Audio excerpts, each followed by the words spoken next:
Bonjour à toutes, je suis Alexandra Portail, ton hôte sur ce podcast.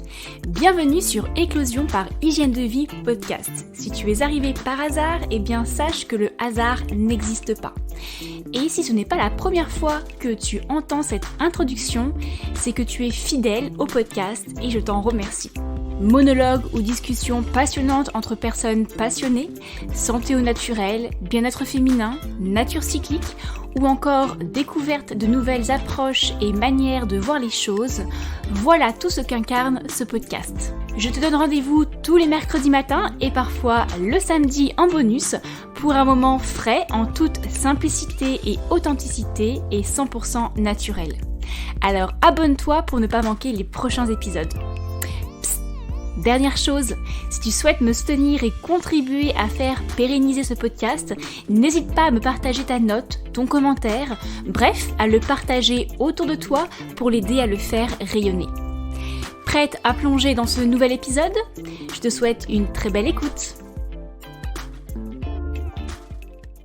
Je voulais faire un épisode tout autre aujourd'hui et même enregistrer plusieurs épisodes histoire de prendre un peu d'avance. Mais que nenni, je suis fatiguée. Voilà plusieurs semaines que j'ai vraiment beaucoup de mal à me lever le matin. À présent, c'est même en journée que je me sens épuisée et que j'ai moins d'envie et d'entrain. Pas plus tard qu'hier, j'étais les yeux fermés toute la journée. Alors, je me suis forcée à faire quelques tâches, mais clairement, si je pouvais aller me coucher, je serais allée me coucher. Et rien que dans cette phrase, ça sonne déjà faux. Et je me suis donc dit qu'au lieu de faire ce qui était prévu de faire aujourd'hui, j'allais plutôt utiliser ma situation comme un excellent cas pratique. Si toi aussi tu te sens actuellement fatigué, au bord du rouleau, avec peu d'envie ou plus du tout, reste avec moi car je vais te partager mon cheminement. Mais juste avant, je souhaiterais mettre à l'honneur Dom Lu qui m'a laissé son message sur Instagram, non au sujet du podcast, mais au sujet de mon livre Plus jamais malade. Elle me dit « Vous pouvez commander ce livre les yeux fermés, c'est une pépite de bons conseils et d'astuces. Il est très complet et chacun pourra piocher des bonnes idées en fonction de son rythme de vie et de ce que l'on veut rechercher. À utiliser sans modération. » Merci beaucoup Dom Lu de m'avoir laissé ce magnifique commentaire, magnifique message. Je suis vraiment très contente que ce livre t'ait plu, qu'il ait aussi plu toutes les personnes qui l'ont déjà entre les mains. Merci à vous si d'ailleurs vous m'écoutez et que vous l'avez entre vos mains. C'est vraiment un honneur pour moi de pouvoir vous l'offrir. D'ailleurs, il reste encore quelques stocks, donc n'hésitez pas si vous le souhaitez vous le procurer ou pour vous ou pour l'offrir, eh bien je mettrai le lien dans la description de cet épisode. Si toi aussi tu apprécies le livre ou le podcast, si tu souhaites soutenir mon travail pour qu'il puisse toucher encore plus de femmes, beaucoup plus de personnes autour de toi, je t'invite à partager le podcast, l'épisode du jour à une amie, voire à le noter sur Apple Podcast ou Spotify ou d'autres plateformes qui pourraient le permettre. Ou encore tu peux partager ton avis, ton message sur mes réseaux sociaux comme Instagram, ou tout simplement m'envoyer un email aussi, c'est tout à fait possible. Quoi qu'il arrive, quels que soient les canaux utilisés, je serai ravie de te lire. Allez, assez bavardé, je te laisse avec ce nouvel épisode qui, je l'espère, te plaira. Belle écoute! Tout d'abord, avant que je t'explique mon cas très personnel, je trouvais très intéressant de revenir aux bases, à savoir la définition de la fatigue. Selon le Larousse, la fatigue est, j'ouvre les guillemets, un état physiologique consécutif à un effort prolongé, à un travail physique ou intellectuel intense et se traduisant par une difficulté à continuer cet effort ou ce travail. Fermez les guillemets. Alors, quelques mots pour moi m'ont vraiment interpellée, à savoir le terme physiologique. Physiologique veut donc dire que la fatigue serait un état naturel, normal et donc non anormal. Pourquoi donc autant de culpabilité à nous sentir fatigués? Autre terme également qui m'a interpellée, c'est l'effort prolongé. À savoir que c'est donc un état naturel que l'on ressent au bout de plusieurs minutes pour un état, pour une pratique par exemple très intensive d'un mouvement sportif, à plusieurs mois de quelque chose que l'on fait, j'ouvre les guillemets, travail physique, ou que l'on pense et ressent, j'ouvre les guillemets, travail intellectuel.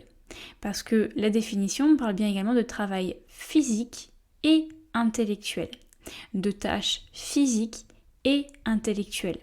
Il y a donc une notion ici de corps physique, mais également d'émotion, de sentiment, de ressenti. Donc, je trouvais, voilà, cette définition pour moi permettait vraiment de planter le décor. C'est un état naturel qui arrive suite à des efforts prolongés. Une autre définition que je trouvais intéressante, c'est celle donnée pour le domaine agricole. Alors, il faut savoir que je suis un peu dans ma phase potager, le printemps est arrivé, j'ai eu le projet de créer des carrés potagers dans mon jardin, je suis en train de remuer ma terre. D'ailleurs, c'est pour ça aussi que je dédie quelques épisodes potagers dans mon autre émission Une graine germe. Mais la fatigue est également un terme employé dans le domaine agricole. À savoir qu'une terre fatiguée, c'est une baisse de fertilité d'un sol ou d'un mauvais rendement des récoltes dont l'origine serait mal expliquée. Alors encore une fois, deux termes, deux expressions qui m'ont interpellée. La première, c'est la fertilité. Alors ça m'a beaucoup fait penser à la fertilité féminine, à savoir notre cycle menstruel. Donc un état de fatigue impacte le cycle menstruel. Tiens, je vous laisse en haleine, mais quelque chose va être abordé à ce sujet dans la suite de l'épisode. Et mauvais rendement. Alors, mauvais rendement, ça voudrait dire la difficulté à réaliser une tâche ou à produire quelque chose. Là, on parle de rendement agricole, à savoir de récolter, de produire des fruits et des légumes, mais aussi nous produisons des choses. Nous produisons, par exemple, lorsqu'on construit quelque chose ou lorsqu'on produit un projet, etc. Donc, cette difficulté à mener à bien quelque chose, à terminer cette tâche. Et enfin, je terminerai par une dernière définition de la fatigue dans un tout autre domaine. Je reprends ma vieille casquette d'ingénieur. Et la fatigue, selon la définition mécanique et biomécanique, c'est un endommagement d'un matériau provoqué par la répétition des sollicitations mécaniques et pouvant entraîner sa rupture sous des contraintes inférieures à celles résultant d'actions statiques. Donc là, encore une fois, ce qui m'a interpellée, c'est le terme endommagement, qui est quand même un terme fort, le terme rupture, à savoir la fin concrètement de la capacité à faire quelque chose, mais la rupture sous un contexte bien particulier, sous un contexte où les contraintes sont inférieures à celles qu'elles devraient être pour provoquer la rupture dans un contexte favorable. À savoir, pour simplifier un peu les choses, c'est de se dire que on ne se lève plus le matin et tout d'un coup, en fait, pourquoi ? Parce qu'on a, je ne sais pas moi, un état de migraine très intense.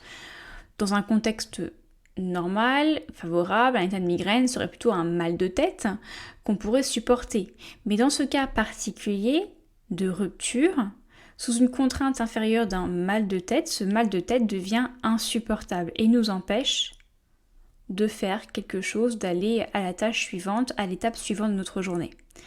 Et des fois, en fait, c'est intéressant parce que des fois, on se dit, mais je ne comprends pas, pourtant ça, je le faisais avant. Pourtant ça me paraissait tellement simple. Et aujourd'hui, c'est ça qui m'a provoqué ma rupture. Alors non, c'est pas forcément ça qui a provoqué la rupture, mais en effet, ça a été la petite goutte en trop qui a fait déborder le vase. Et c'est justement, à juste titre, cette définition très importante qui est sous des contraintes inférieures, un état de rupture peut donc intervenir quand le contexte est donc défavorable. Voilà. Donc en conclusion, ce qui me paraît judicieux de retenir de ces définitions, c'est que la fatigue c'est un état naturel qui ne doit donc pas être culpabilisant, qui ne doit pas nous faire, qui ne fait pas de nous des personnes mauvaises. La fatigue, c'est aussi un signe avant-coureur, un symptôme qui illustre un état de rupture à venir suite à des choses que l'on fait, que l'on pense, que l'on ressent de manière très répétée et intense depuis trop longtemps. Et le trop longtemps, il est important. J'ai pas dit depuis très longtemps, j'ai pas dit depuis 2 mois, j'ai pas dit depuis 2 minutes, j'ai dit depuis trop longtemps. Parce que cette notion de durée est subjective. Nous avons chacun et chacune des durées limites d'acceptation en fait de ces choses répétées. Pour certaines personnes, ça va peut-être durer 6 mois et dans 6 mois, l'état de rupture va apparaître. Chez d'autres, ce sera peut-être 3 semaines. Mais peu importe dans l'une ou l'autre des situations, quoi qu'il arrive, ce sera trop long pour la personne en question. À présent que le cadre est posé, qu'est-ce que je fais pour arrêter ce cercle infernal de la fatigue pour mon cas très particulier ? Finalement, c'est également ce que je fais quand j'accompagne mes clientes et que j'applique du coup à moi avant tout. À savoir, je prends mon petit chapeau de détective et je pars à la recherche des causes. J'essaye de devenir un peu plus actrice de ma santé. Tout d'abord, la première étape, c'est de prendre conscience. Je prends conscience. Ça veut dire quoi ? Ça veut dire je fais stop. J'arrête un peu de m'agiter dans tous les sens avec des projets sur projets, des tâches sur tâches, des rendez-vous sur des rendez-vous et je prends une photo à l'instant T de ce que je ressens. Ce que je ressens émotionnellement mais ce que je ressens aussi physiquement. J'essaye de vraiment me mettre face à moi-même et d'écouter ce que mon corps essaye de me dire au travers de cet état de fatigue trop intense qui m'a fait réagir. Donc vraiment cette casquette comme si vous preniez un film et que vous mettiez d'abord sur pause. Avant d'observer les personnages qui sont à l'écran, il faut d'abord mettre pause en fait. Eh bien c'est ça, je fais pause. J'arrête de faire quelque chose, j'arrête de cumuler les choses et je me dis ok là, qu'est-ce qui se passe là ? Donc ça peut être parce que justement le matin vous n'arrivez pas à vous lever, donc c'est un bon moment pour faire un petit peu un état des lieux, fermer les yeux, respirer un bon coup et essayer de faire un peu un scan corporel pour déjà identifier les zones douloureuses du corps. C'est toujours plus simple d'identifier les choses corporelles que plus émotionnelles. Donc essayez déjà de voir s'il n'y a pas des tensions quelque part dans votre corps à travers ce scan corporel. Vous balayez votre intention des doigts de vos orteils jusqu'au sommet de votre crâne et vous essayez comme ça au travers de ce chemin, de ce voyage de voir s'il n'y a pas des choses qui vous font mal, qui sont inconfortables, des gênes. Et du coup ces premiers éléments physiques pourront peut-être vous mettre sur la piste de certaines choses. C'est ça en fait, devenir actrice de sa santé, ça commence par là, ça commence déjà par faire pause sur votre film qui est votre vie. Deuxième étape, une fois que la prise de conscience est faite, une fois que j'ai fait pause sur ce film, j'observe davantage les différents symptômes présents. J'essaie de définir concrètement comment prend forme ma fatigue du moment, mon état de fatigue à moi. Je pars, telle une détective, à la recherche des symptômes pour essayer de les analyser, de trouver les causes, des actions adéquates ensuite à mettre en place par la suite. Pour te donner un exemple très concret, voici ce que j'ai pu trouver chez moi, par exemple, lié à cet état de fatigue. Difficulté à me lever le matin. En gros, 1 heure pour me lever. Il y avait une différence d'1 heure entre le réveil, mon réveil qui sonnait et vraiment le fait que je mette un premier pied en dehors de mon lit. 1 heure, ça m'arrive jamais. Des douleurs articulaires répétées, des mots par-ci, des mots par-là, une nuque qui se bloque très rapidement. Avant, j'avais un peu la nuque qui se bloquait quand j'avais fait un effort trop intense, notamment à la danse par exemple, et là, il peut arriver dans la journée, après même pas un faux mouvement, mais juste peut-être une tête tournée un peu plus loin, paf, la nuque qui se bloque pendant des heures à des jours. Des muscles aussi qui brûlent plus rapidement suite à un effort, que ce soit monter des escaliers, faire quelques squats, faire un peu de vélo pour aller à mon cabinet. Pas un essoufflement, pas une incapacité à bouger, mais juste la sensation que mon muscle brûle et qu'il est moins endurant. Le besoin aussi est l'envie de manger davantage de choses sucrées, de choses réconfortantes. Le passage également de 2 à 4 carrés de chocolat par le soir, de chocolat noir. Alors moi, si vous me suivez depuis un moment, vous savez que je suis une addict du chocolat et que j'adore mon chocolat noir, que je mange à 100%. D'ailleurs, j'ai pas toujours été à 100%, ça a été toute une évolution que j'ai déjà partagée dans un épisode qui devait être le 2e épisode du podcast, qui remonte à 2 ans, sur le sucre. Une belle astuce pour essayer de manger du chocolat noir et je suis passée du chocolat au lait au 100% de cette manière-là. Mais donc voilà, tous les jours, moi j'ai mes 2 carrés de chocolat environ. Alors je ne compte pas forcément, mais en gros c'est 2 carrés quoi. Voilà, avec 2 carrés, je me fais bien plaisir et je suis très bien. Sauf que depuis quelques temps, en fait, c'est pas 2 carrés, c'est qu'à la fin des 2, j'en prends un 3e et j'en prends un 4e. Et là vraiment, je me dis d'arrêter et je m'arrête à 4, mais je pourrais en manger plus. Donc c'est pas vraiment le fait d'en manger 4 qui soit grave, parce qu'honnêtement j'arrive à un moment où l'alimentation pour moi ne doit plus être un souci avec des restrictions etc. Extérieur du chocolat noir, mais avant 2 me suffisait amplement. Donc c'est le delta de avant ça me suffisait et de maintenant il m'en faut plus, toujours plus. Ça montre quelque chose.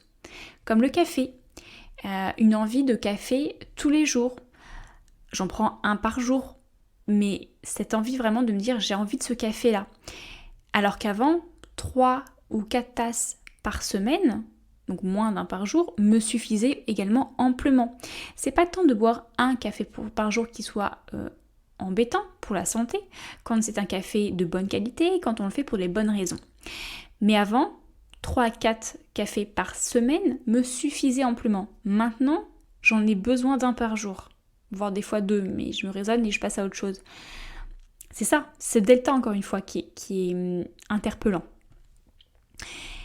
Également, au niveau émotionnel, moins d'envie de travailler, moins d'envie de me mettre derrière l'ordinateur, moins d'élan à rédiger mes programmes d'hygiène de vie, moins l'envie de faire des choses que je faisais habituellement avant.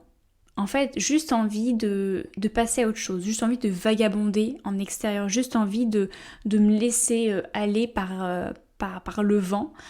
Et en même temps, je sais que c'est compliqué de pouvoir vivre de cette manière-là, de manière viable, économiquement, j'entends. Et enfin, un cycle menstruel qui se voit ralenti depuis quelques temps. Et comme je dis tout à l'heure, si on revient sur l'état de fatigue défini par le domaine agricole, la fatigue d'un sol, c'est un manque de fertilité. Donc, un cycle menstruel soit ralenti, soit anormal dans le sens pas pareil qu'avant, pour son propre cycle, parce que nous avons tout un peu un cycle différent, ça aussi, ça doit interpeller.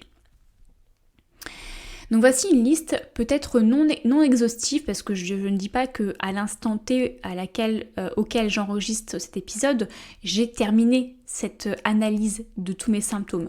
Mais ça fait déjà une belle liste.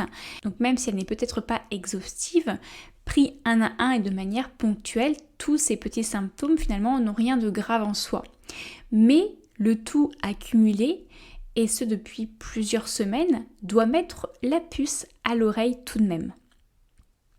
Pour certaines personnes, un état de fatigue intense et chronique peut aussi prendre d'autres formes, comme des soucis digestifs, des soucis de peau, le fait de tomber davantage malade, les soucis de sommeil également, difficultés à l'endormissement, difficultés au réveil, réveil nocturne. Voilà, ce sont aussi des signes avant-coureurs d'une éventuelle fatigue. Alors maintenant qu'on a vu les définitions de la fatigue et de comment on peut se mettre en action pour essayer de comprendre, voici maintenant, et je terminerai l'épisode par des pistes potentielles de solutions et d'actions que moi, je vais m'appliquer. Elles ne sont, elles non plus, pas exhaustives, d'accord ? Parce que elles correspondent à mon état de fatigue à moi et parce que je suis encore en cours, d'accord ? Donc ce n'est pas terminé. Mais voici quelques pistes qui pourraient peut-être, toi, te donner quelques idées.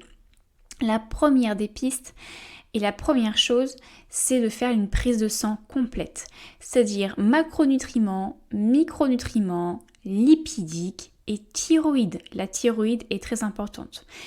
Petit bémol sur la prise de sang thyroïdienne, c'est que malheureusement, souvent, un état par exemple d'hypothyroïdie n'est pas reflété par une prise de sang.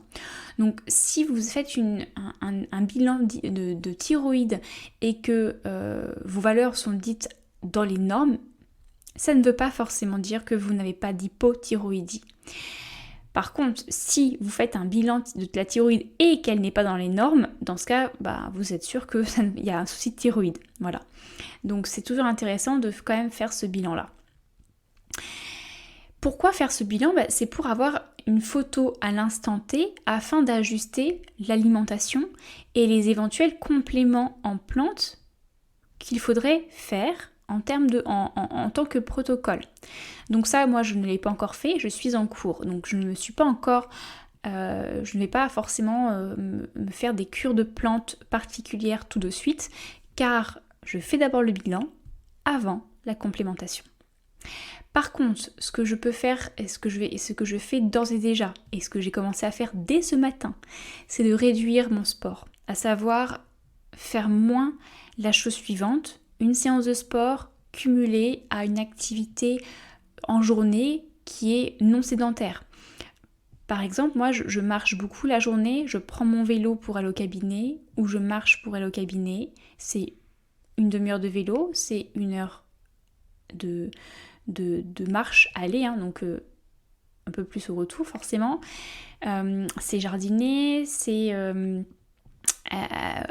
nettoyer mon poulailler, donc faire plein d'allers-retours, c'est arroser, donc faire plein d'allers-retours, c'est plein de choses comme ça, c'est monter les escaliers, bref, j'ai une journée qui n'est pas sédentaire, qui est beaucoup moins sédentaire que je ne l'avais avant, au final, quand j'habitais en ville. Par contre, je garde toujours mes séances de sport, et je ne suis pas contre les séances de sport parce qu'elles me font du bien et elles me permettent également de me renforcer certaines zones du corps, c'est non négligeable, mais le fait de cumuler les deux de manière répétée, encore une fois, c'est un effort répété, je sens que ça me fatigue, en tout cas ce n'est pas ce dont j'ai besoin aujourd'hui. Donc pendant le temps de récupérer, les journées où je sais que j'ai une journée plus intense qui m'attend parce que je vais au cabinet, parce que je vais faire ceci, faire cela, à pied, en vélo, etc., pas de séance de sport à côté, hormis éventuellement des étirements ou un peu de yoga, des choses comme ça, qui seront complémentaires. Également, je vais arrêter le café le temps de, ou alors vraiment essayer de repartir sur une tendance à 3-4 tasses par semaine et pas une par jour. Pourquoi ? Parce que il y a une chose qui est importante à garder en tête, nous sommes attirés par ce qui nous réconforte en fait. Et l'inconfort est souvent ce dont nous avons besoin. Donc je sais qu'aujourd'hui, ça va être inconfortable de réduire le café, mais c'est ce dont j'ai besoin aujourd'hui. Donc je vais plutôt l'arrêter, ou en tout cas fortement le diminuer, au profit de la chicorée, du matcha ou encore des infusions d'ortie piquante que je vais davantage consommer. Avant j'en buvais quelques tasses dans la semaine, là je vais repasser sur 1 tasse par jour d'ortie piquante dans l'infusion. L'ortie piquante, c'est une plante qui est très très reminéralisante, revitalisante, donc elle va me permettre de faire le plein justement en minéraux, de renforcer également ma santé osseuse, là où j'ai des douleurs articulaires. Autre 4e action, c'est davantage consommer de pousses germées. Donc vous le savez peut-être, j'ai déjà fait un épisode sur les pousses germées, je le mettrai en barre d'infos, enfin en barre de description de cet épisode-là. Vous voyez peut-être sur Instagram, je fais pousser mes lentilles pour les faire germer de manière très simple, j'adore en mettre, mais des fois il peut se passer 2-3 semaines sans que je n'en mange. Là, je vais en manger tous les jours, c'est-à-dire que dès qu'il n'y en a plus, j'en refais de manière à ne pas avoir de jours sans. Et je pense que pendant un mois, ça va être pousse germer tous les jours, pas forcément à chaque repas, mais tous les jours. De même que les jus de légumes. J'avais fortement ralenti les jus de légumes parce que voilà, dans la vie on a des priorités et j'étais repassée il y a peu de temps à un jus de légumes par semaine environ. Là je vais m'y remettre davantage, donc en fonction de ce que j'ai comme légumes et de mon emploi du temps, le but n'étant pas non plus de me recharger le mental, mais je vais en tout cas essayer d'en consommer 2 à 3 verres par semaine et non pas un par semaine ou toutes les 2 semaines, de manière à vraiment faire le plein de vitamines. Car dans un jus de légumes, on peut vraiment mettre beaucoup plus de légumes qu'on ne pourrait en manger. Il n'y a pas les fibres pour ralentir et la digestion, pour éventuellement irriter le système intestinal. Donc on peut en manger davantage et c'est un bon boost de vitamines et de minéraux. 6e point, c'est que nous sommes dans la parfaite saison pour une merveilleuse cure pour notre foie qui est la cure de sève de bouleau, qui n'est pas une cure détox qui nous fatigue servant à perdre du poids comme on peut bien souvent l'imaginer. La sève de bouleau, c'est la sève de l'arbre qui est actuellement très très fraîche au printemps et qui permet de soutenir l'activité hépatique, de renouveler les cellules hépatiques, mais aussi d'apporter un maximum de minéraux. Donc ça va être vraiment quelque chose de très revitalisant en même temps. Je ne vais pas m'étaler sur la sève de bouleau, j'y ai dédié également un épisode entier à ce sujet que je te mettrai également dans la description de cet épisode si ça t'intéresse, mais je vais profiter de ce merveilleux produit de printemps pour en faire une cure. Je l'avais fait l'année dernière et ça m'avait beaucoup aidé. Et dernière chose pour l'instant que j'ai identifiée, c'est d'essayer de ralentir un peu mes activités et surtout de les varier. Surtout de varier davantage mes activités et mes centres d'intérêt. Car je rappelle, la fatigue est due à un travail intellectuel et à des choses répétées. Donc j'ai vraiment le besoin de changer un peu ma routine, qu'elle soit de rythme de vie, alimentaire, sportive. J'ai besoin de ce changement-là. J'ai vraiment besoin de m'imposer moins de choses. Pas de faire moins, mais de m'imposer moins. C'est vraiment différent. C'est remplacer le « il faut » par le « je veux ». Et j'ai beau le dire depuis un bon moment, c'est compliqué de tout faire par le « je veux ». Des fois on ne peut pas forcément, mais il faudrait que la balance penche davantage vers les choses que l'on fait motivées par le « je veux » et non pas par le « il faut ». Comme là par exemple le podcast, il fallait que je fasse un épisode pour pouvoir en publier un. J'avais pas la motivation et en fait je l'ai eu parce que j'ai voulu faire un épisode à ce sujet, au sujet de la fatigue. Voilà, donc des fois c'est juste de transformer les choses pour être plus dans le « je veux » et être moins dans la lutte perpétuelle, parce que la lutte perpétuelle, c'est fatigant. Alors tu vas me dire, c'est bien beau parce que toi, tu n'as pas de patron, tu n'as pas de cadre horaire, tu n'as pas d'enfant, tu es en nature, etc., etc. Alors oui, c'est vrai. Mais ne pas avoir tout ça n'est pas une excuse, car finalement ça se provoque d'une certaine manière, et parce que ce n'est pas la situation idéale en fait. Et même en ayant tout ça, regarde, je me sens aussi fatiguée. Donc quel que soit l'environnement, l'humain aime pousser à bout. Il pousse à bout son organisme autant qu'il pousse à bout la planète. Je n'ai pas de patron ? Non, mais j'ai moi et j'ai mes clients. Et sache que je suis la pire patronne du monde avec moi-même. Je n'ai pas de cadre horaire ? J'ai quand même celui de mes clients. Je ne vais pas consulter à 23h quand j'ai un regain d'énergie ou à 6h du matin parce que je suis levée cette fois-ci à 6h du matin. Non. J'ai un cadre horaire de consultation que j'ai mis parce que je me suis adaptée au rythme de la société qui n'est pas forcément mon rythme à moi tous les jours. Voilà. Donc on a la liberté, oui, mais on n'a jamais toute la liberté et la liberté est vraiment une notion très personnelle. Je n'ai pas d'enfant, ça c'est vrai, donc c'est beaucoup moins de charge, je l'avoue. Mais c'est aussi un choix que j'ai fait. Et pendant très longtemps, c'est un choix qui m'a été imposé par mon corps, car pas de cycle, pas de système de reproduction, car je n'étais tout simplement pas prête, mon corps n'était pas prêt à pouvoir accueillir un enfant. Donc il me le fait bien savoir. Et là, mon cycle se ralentissant, avec mon tête de fatigue, il me le fait encore savoir. Je suis en nature, oui, mais j'ai pris des décisions dans ma vie qui m'ont amené à ça. Pas que ce soit une situation idéale et voulue pour tous, parce que tout le monde ne veut pas forcément avoir mon cadre de vie, et il est loin d'être idéal. Il est juste idéal par rapport à moi, ce que je veux. Mais ce que je veux dire, c'est que ça se crée en fait, ça se provoque. Il faut agir. Si toi, tu ressens quelque chose, une situation dans laquelle tu n'es pas confortable, malheureusement, il n'y a que toi qui puisse changer les choses, qui puisse prendre des décisions avec ses avantages et avec ses conséquences. Ralentir son mode de vie et son mode de pensée ne veut pas dire ne pas agir. Ne pas agir pour d'autres causes. Quelles que soient ces causes, qu'elles soient de santé, alimentaire, environnementale ou sociétale. Tu peux agir.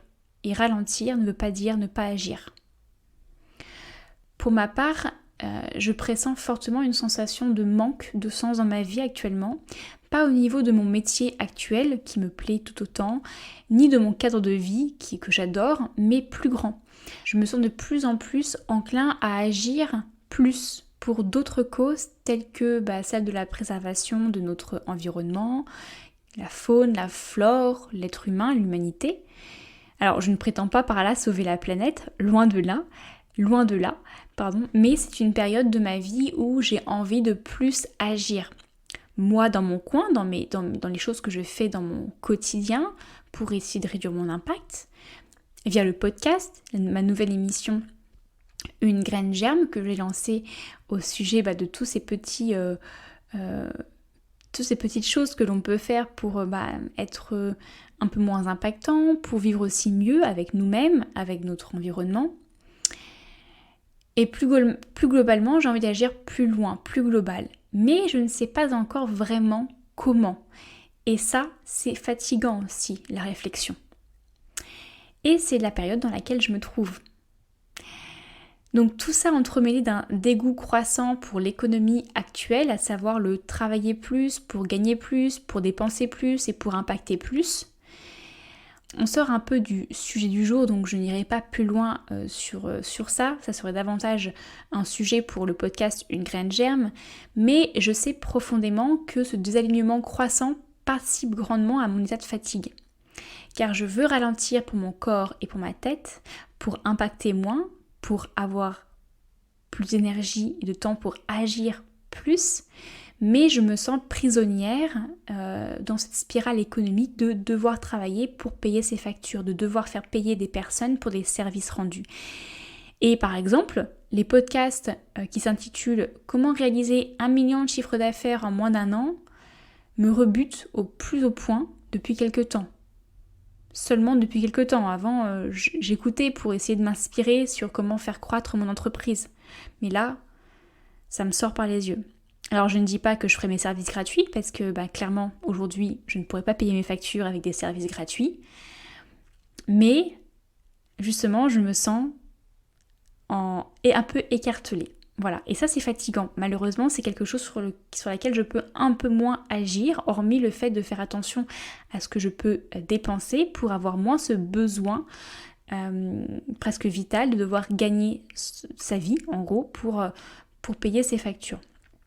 Mais il y a plein d'autres actions sur lesquelles je peux agir, donc forcément on ne peut pas toujours tout faire, mais c'est bien de les observer, c'est bien de les mettre en exergue, ces différentes causes de fatigue. Ça ne veut pas dire qu'on peut agir sur toutes les causes, mais déjà d'en avoir conscience, c'est libérateur. Bref, j'espère que cet épisode des plus intimistes et vulnérables aura pu te donner quelques réponses et pistes de réflexion pour agir à ton tour sur ton niveau de fatigue et d'énergie et sur ta santé plus généralement. Je vais aussi certainement choisir quelques thérapeutes et praticiens pour m'accompagner sur des points bien précis, car il est parfois nécessaire et très utile de se faire accompagner. Devenir actrice de sa santé ne signifie pas devenir experte de la santé et ni de savoir tout faire. C'est savoir observer, c'est savoir écouter son corps, c'est avoir la démarche de détective de comprendre et également de bien s'entourer. Sur ces belles paroles, j'éteins le micro et je cours à mon potager car les légumes ne vont pas pousser tout seuls. Si tu entends ces quelques mots, c'est que tu es resté jusqu'au bout de cet épisode. Et pour ça, je t'en remercie. Retrouve tous les éléments mentionnés dans son article disponible sur mon site internet hygiène-de-vie.fr avec le chiffre 2 dans la section blog et podcast. Sache que tu peux aussi me retrouver lors d'accompagnements individuels naturaux pour travailler en profondeur sur ton hygiène de vie, mais aussi sur ta santé féminine, cycle naturel, arrêt de la contraception, volonté de grossesse ou encore troubles du cycle. Un programme 100% audio à suivre en toute autonomie est aussi disponible pour t'aider à arrêter la pilule contraceptive en toute sérénité et ainsi t'aider à te réconcilier à ton cycle naturel. Enfin, je t'ai concocté une belle petite boutique naturo hygiène de vie avec des e-books et mini-guides, un livre papier auto-édité Plus jamais malade ou encore une carte cadeau pour offrir un peu plus de santé au naturel à l'un de tes proches. Tous les liens sont en description de cet épisode. Et pour terminer, n'oublie pas de partager cet épisode le plus largement possible et à me laisser ton commentaire et une note 5 étoiles sur ta plateforme d'écoute. Si tu ne le peux pas, envoie-moi juste un petit mail qui me fera chaud au cœur. En attendant, je te donne rendez-vous mercredi prochain pour un nouvel épisode. Ciao!